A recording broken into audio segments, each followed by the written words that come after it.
Muy buenos días, mis amados hermanos de nuestra Iglesia Cristiana Casa de Restauración. Que nuestro Señor Jesucristo te bendiga en cualquier lugar que te encuentres, mi hermano. Romanos 7, hoy vamos a iniciar, mejor dicho, este capítulo 7. Vamos a estudiar nada más 6 versículos de este capítulo. Y el tema del día de hoy es pecado, ley y muerte. ¿Por qué estos 3 conceptos, mi hermano? Porque mira, si vemos tan solo el capítulo 6 y el capítulo 7 de Romanos, podemos encontrar estas 3 palabras. Son palabras muy fuertes, y lo sorprendente de esto es de que están en el libro que habla del Evangelio, que habla de las buenas nuevas. O sea, ¿no te parece extraño que estas palabras de pecado, ley y muerte, que son palabras que muchas iglesias hoy en día no quieren tocar para que la gente no se asuste y no se vaya? ¿No te parece extraño que esas 3 palabras estén en el libro que nos habla de las buenas nuevas, de este hermoso evangelio? Y bueno, yo creo que tiene una gran finalidad que Pablo haya escogido esas 3 palabras para poder precisamente explicarnos estos versículos de esta semana, ¿no? Les decía ahorita que si vemos el capítulo 6, el capítulo 7, nada más en estos 2 capítulos vemos la palabra pecado que se repite 28 veces. Vemos la palabra ley que se repite 25 veces y vemos la palabra muerte que se repite otras 25 veces nada más en estos 2 capítulos. Y mi hermano, ¿por qué? Porque hay una estrecha relación entre estas 3 palabras. Podemos definirlo de esta manera, ya lo hemos visto en las clases pasadas, pero el pecado viene siendo como si fuera la enfermedad, ¿no? Y vemos también la ley es esa que nos hace el diagnóstico, ¿no? Lo decíamos. ¿Y la muerte qué es? Pues bueno, la muerte viene siendo el remedio. Decíamos, el pecado es la enfermedad, y de esta enfermedad nadie puede decir que no está enfermo. Todos estamos enfermos de esta enfermedad de pecado. Todos nacimos con esta enfermedad de pecado. Isaías 53, no sé si recuerdas, pero dice que por sus llagas hemos sido o fuimos nosotros curados. Y no está hablando nada más de una curación de una enfermedad física, mi hermano, porque si fuera así, pues entonces todos los cristianos nunca morirían, porque siempre estarían sanos, ¿no? Está hablando de una enfermedad espiritual. Yo creo que está por demás ahondar en esta parte que es muy claro.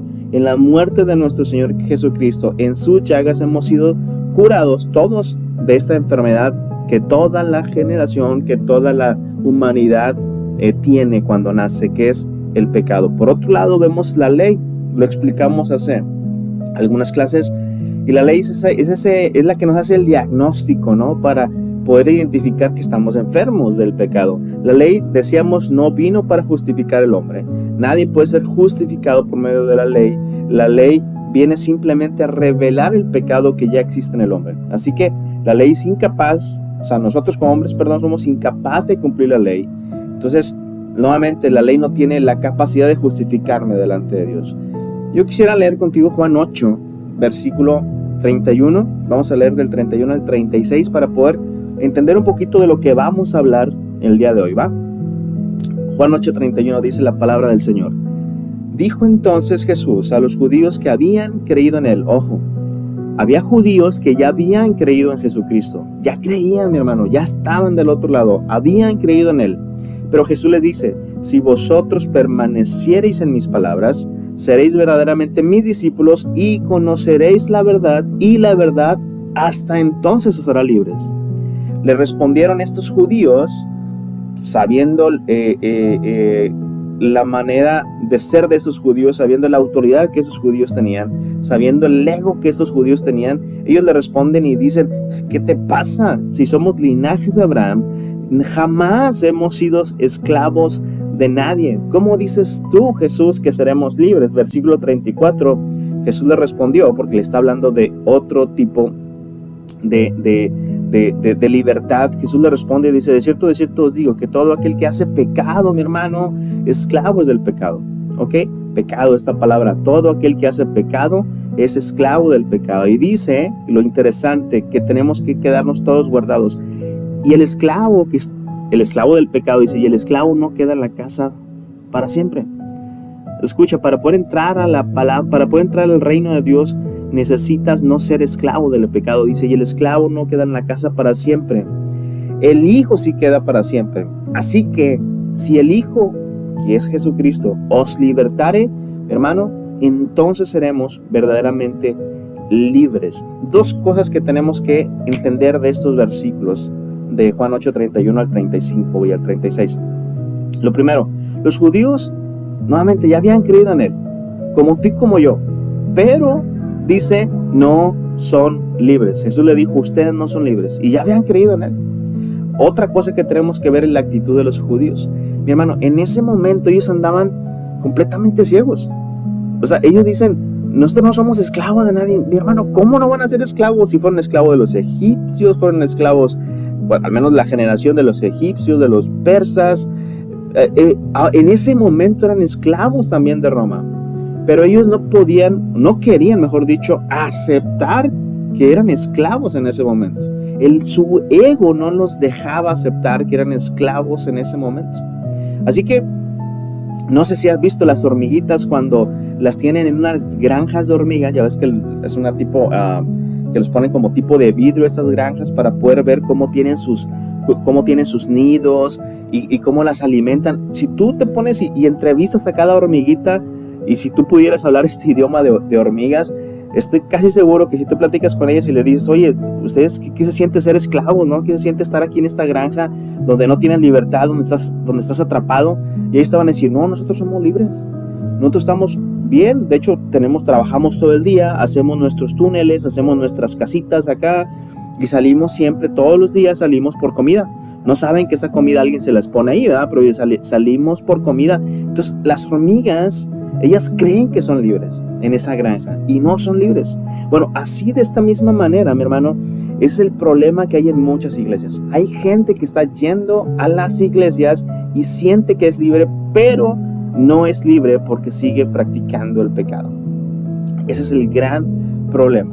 Y el problema que Jesús nos dice es que el esclavo al pecado todavía no queda en la casa para siempre. ¿Cuál es la manera de poder librar esto? Pues bueno, si el Hijo realmente os libertare, que es lo que dice este versículo 36. ¿Me entiendes? Así que tengamos esto en mente. Los tres conceptos. El pecado es precisamente esa enfermedad con la que todos nacemos. La ley no viene a salvarme, la ley lo que viene es a darme el diagnóstico de que yo me pueda enterar de que soy pecador. La muerte es el remedio a esa enfermedad, ¿ok? Ese es lo que tenemos que entender de esos tres conceptos en un inicio, ¿ok? Ahora que ya lo entendimos, vamos a Romanos 7. Romanos 7, versículo 1, vamos a leer del 1 al 3 para poder medio entender esto. Y es una analogía que Pablo va a utilizar en la carta para poder relacionar estos tres conceptos que ya vimos. Dice Pablo, ¿acaso ignoráis, hermanos? Pues hablo con los que conocen la ley, que la ley se enseñorea del hombre entre tanto que éste vive. Es una pregunta que Pablo está diciendo. Ahora, hay que notar algo aquí. En el original, es decir, en el griego, el artículo la no existe.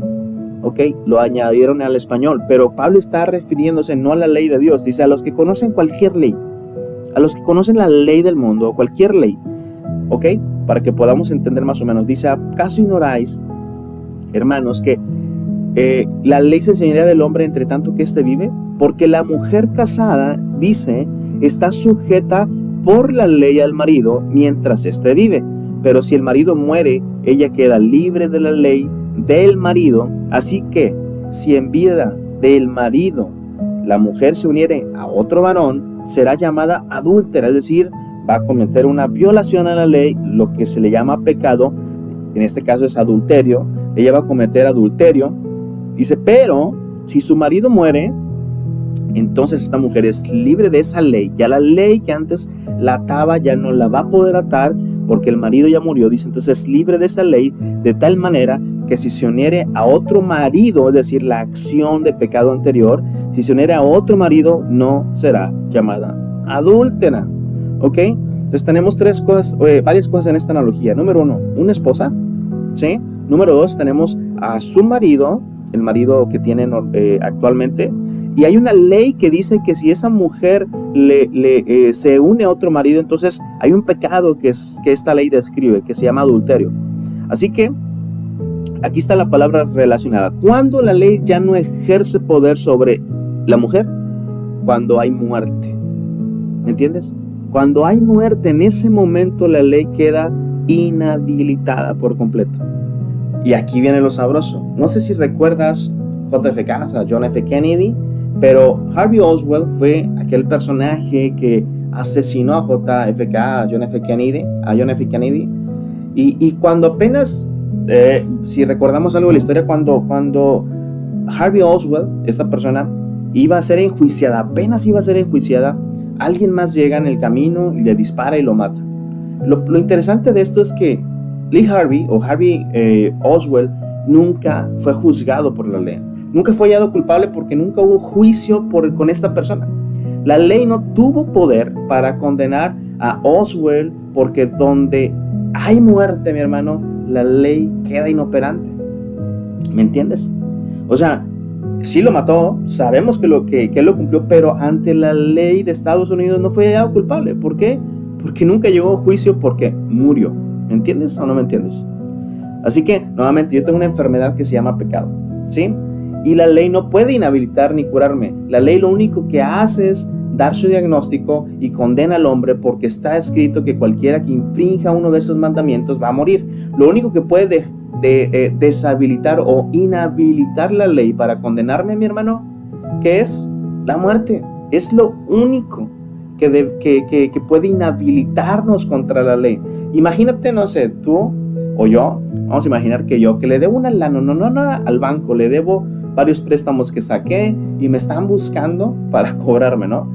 Y de repente uno de esos días estiro la pata, me muero, me llevan al cementerio y a ver que váyanos del banco a cobrarme. Ahí el cementerio, que váyanos del banco a cobrarme, no van a poder. ¿Por qué? Porque donde hay muerte ya no hay infracción de la ley. Así que, mi hermano, hay dos formas de morir en la Biblia. La primera es morir en Cristo y la segunda es morir sin Cristo. Versículo 4 dice: así también vosotros, hermanos míos, habéis muerto a la ley mediante el cuerpo de Cristo, para que seáis de otro, de aquel que resucitó de los muertos. ¿Con qué finalidad? O sea, ¿con qué finalidad Cristo viene y entrega su vida con nosotros y ahora nosotros nos identificamos en él con su muerte? Dice, y dice, este resucitó de los muertos. ¿Cuál es la finalidad de esto? Pues que podamos llevar frutos para con Dios, ¿sí? Romanos 6:1. Vamos a recordar lo que vimos en la clase pasada. Dice: ¿qué pues diremos? ¿Perseveraremos en el pecado para que la gracia de Dios abunde? Dice: de ninguna manera, porque los que hemos muerto al pecado, mi hermano, nosotros hemos muerto al pecado, ¿sí? Aquellos que hemos sido justificados, es una de las evidencias de la justificación. Aquellos que hemos creído en Cristo en nuestro corazón, tenemos ese privilegio de la justificación. Entonces, ¿cuál es una de las evidencias? Que hemos muerto al pecado. Dice Pablo, dice: si hemos muerto al pecado, entonces ¿cómo viviremos aún en él? ¿O no sabéis que todos los que hemos sido bautizados en Cristo Jesús hemos sido bautizados en su muerte? Entonces hay una identificación de los cristianos genuinos, de los cristianos que han sido justificados en el Señor, aquellos que realmente han creído en su corazón, han recibido a Cristo, aquellos que realmente lo han recibido. Hay una evidencia o hay una justificación que se llama morir al pecado. Nos hemos identificado en Jesucristo. Así que eso es el bautismo, mi hermano. El bautismo es algo externo que hacemos para representar lo que pasó dentro de nuestro corazón.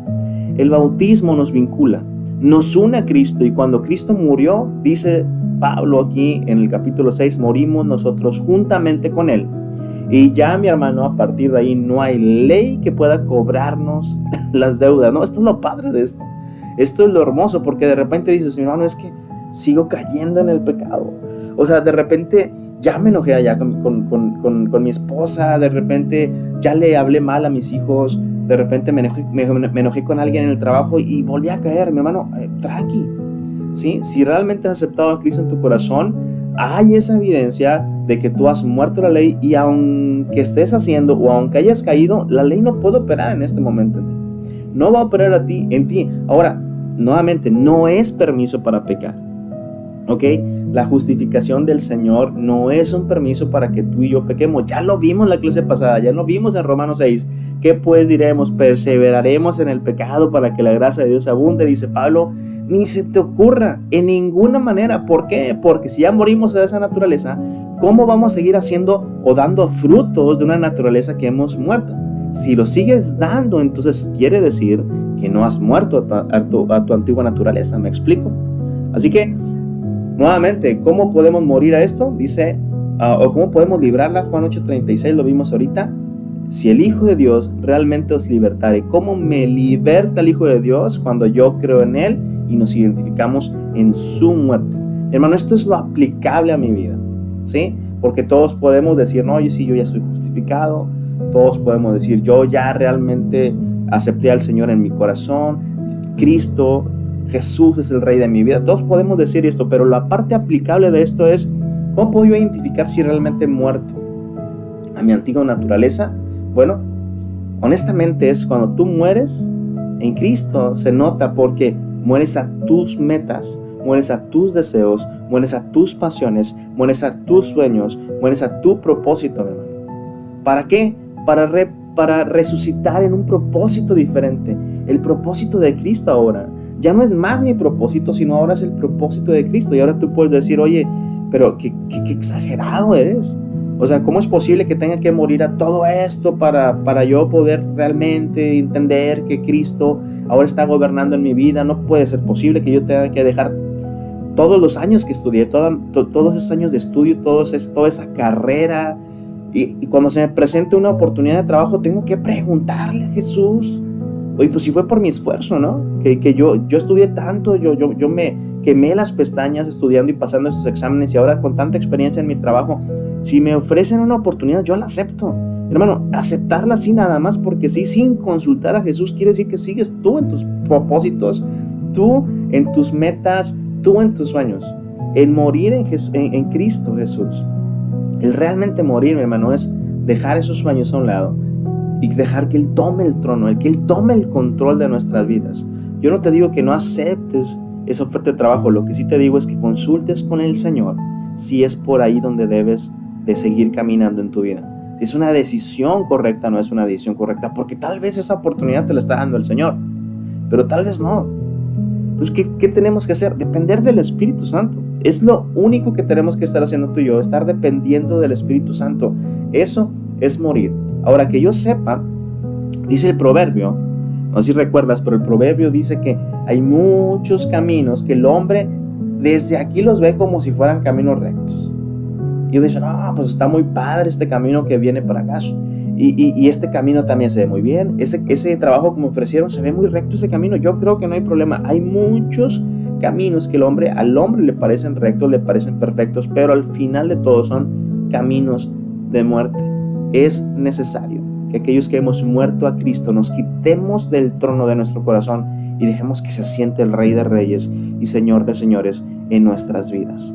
No te estoy pidiendo nada que no hayamos visto en ejemplos. Gálatas 5:20, Pablo lo dice, con Cristo estoy juntamente crucificado. Y dice Pablo, ya no vivo yo, ya no vivo en mis sueños, ya no vive en mis metas, el que vive ahora es Cristo. Cristo vive en mí, y lo que ahora vivo en la carne lo vivo en la fe del Hijo de Dios, el cual me amó y se entregó a sí mismo por mí. ¿Sabes cómo puedes morir a eso, a tus pasiones y a tus sueños? ¿Sabes cómo puedes hacerlo? Recordar lo que Cristo hizo por ti. Dice Pablo en este capítulo 5 de Gálatas 20, el cual me amó y se entregó a sí mismo por mí. Es la manera de tú poder dejar ese trono y realmente morir en el Señor. Así que la única manera, mi hermano, de que la ley quede inoperante en mí es la muerte al pecado. Es morir a la antigua naturaleza, ¿me entiendes?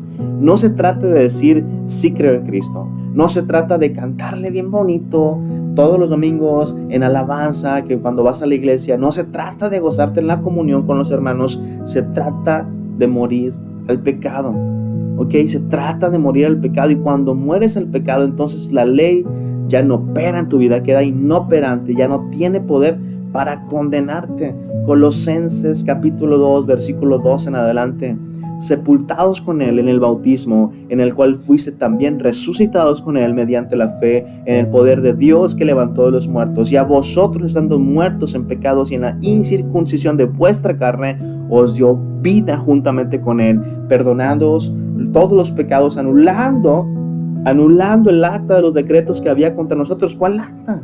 Pues la ley, mi hermano. Es el acta, la ley. Se anuló la ley en la muerte de Jesucristo. Esta ley nos era contraria, quitándola de en medio y clavándola en la cruz, y despojó a los principados y a las potestades, y los exhibió públicamente, triunfando sobre ellos en la cruz. Brother, escucha esto. Si estás muerto con Cristo, nomás dime, ¿quién puede venir a cobrarte la renta? La ley queda inoperante, mi hermano. La ley queda inoperante si tú realmente mueres en Cristo. Tiene sentido. O sea, tiene sentido a morir a mis pasiones, a morir a mis metas, con la única intención de que pueda tener vida eterna, porque ya la ley ya no va a poder tener efecto en mi vida. Claro que tiene sentido. Agrega mucho valor a tu vida. Todo eso que a veces nos cuesta dejar, todas esas metas que tenemos, todos esos sueños que tenemos, todo eso que a veces nos cuesta dejar, mi hermano, no es para siempre. Dura lo que dura tu vida, pero la eternidad es por siempre. Entendamos esto. Tenemos que entenderlo de esta manera. Así que, nuevamente, si ya no hay ley, hermano, entonces quiere decir que yo puedo seguir haciendo mi vida como sea. Puedo vivir igual, puedo seguir pecando con la mano en la cintura. Brother, qué pensamiento tan ridículo. Nuevamente, qué pensamiento tan ridículo. Ya lo explicamos en el capítulo 6. Nuevamente lo vuelve a decir aquí Pablo. ¿Cuál es la finalidad? ¿Cuál es la finalidad de que el Hijo de Dios os liberte? ¿Cuál es la finalidad? Romanos 7, vamos a leer el versículo 4. Así también vosotros, hermanos míos, habéis muerto a la ley mediante el cuerpo de Cristo. ¿Para qué? Para que podamos ser de otros, del cual resucitó de los muertos, a fin de que llevemos fruto para con Dios. Esa es la finalidad. ¿Sí? Dios nos hace libres, y Él quiere que moramos juntamente con Él. Él nos da esa libertad para que ya no llevemos fruto, un fruto de pecado, sino que ahora podemos llevar frutos que sean agradables a Dios. Así que nuevamente no podemos seguir manifestando el fruto de mi antigua naturaleza si es que realmente he muerto al pecado. ¿Sí? La muestra de la salvación en Jesucristo, la muestra de la justificación, de una verdadera justificación, es llevar fruto para con Dios. ¿Estás de acuerdo? ¿Me entiendes? Versículo 5 dice: porque mientras estábamos en la carne, es decir, la antigua naturaleza, las pasiones pecaminosas que eran por la ley obraban en nuestros miembros, llevando fruto para muerte. Todo lo que hace tu antigua naturaleza es llevar fruto únicamente para que el hombre muera. Versículo 6: pero ahora estamos libres de la ley por haber muerto para aquella en que estábamos sujetos, de modo que sirvamos bajo el régimen nuevo. ¿Cuál régimen? Sírvele al Espíritu Santo, mi hermano. Al régimen del Espíritu. Ya no más sirvamos al régimen del viejo hombre o de la vieja naturaleza, que es de la letra. Ya no más la ley. Sirvamos ahora al Espíritu Santo. Pecado, ley y muerte. 3 conceptos que están estrechamente relacionados. Y la muerte a mi antigua naturaleza, mi muerte o la muerte al pecado, es esta salvación, mi hermano, esta cura para la enfermedad con la que todos nacemos, que se llama pecado. Que el Señor te bendiga. Nos vemos la próxima semana.